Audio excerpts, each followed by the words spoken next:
ஆஹா கல்யாணம் அடுத்த வர எபிசோடில் பார்த்தீங்க அப்படின்னா சூர்யாவும் மகாவும் கௌதம் கிட்ட பேசுகிறாங்க. நீ என்ன தான் எங்களை கவுக்கணும்னு ட்ரை பண்ணாலும் உன்னால் முடியாது.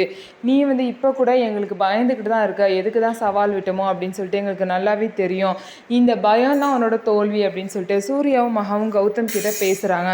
கௌதமும் பார்த்தீங்கன்னா அதுக்கேற்ற மாதிரி அவங்கள பேசிட்டு போயிடுறாரு. இதுக்கப்புறம் பார்த்தீங்க அப்படின்னா விஜய் பிரபா கிட்ட பேசுகிறாரு. இந்த மாதிரி இவ்வளோ நாள் என் மனசில் தோணிட்டு இருந்துச்சு. நான் ரொம்ப நாள் யோசிச்சுட்டு இருந்தேன்.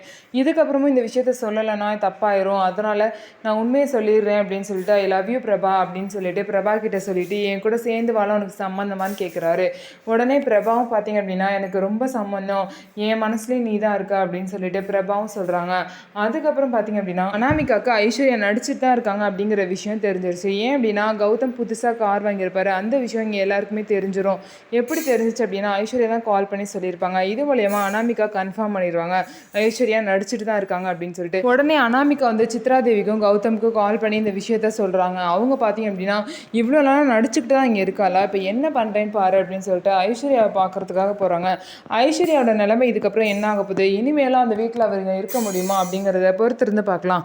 நம்ம வீடியோ உங்களுக்கு பிடிச்சிருந்தா நம்ம வீடியோவை லைக் பண்ணிக்கோங்க. அதுக்கப்புறம் மறக்காமல் நம்மளோட சேனலை சப்ஸ்கிரைப் அண்ட் ஹைப் பண்ணிவிட்டு பாருங்கள்.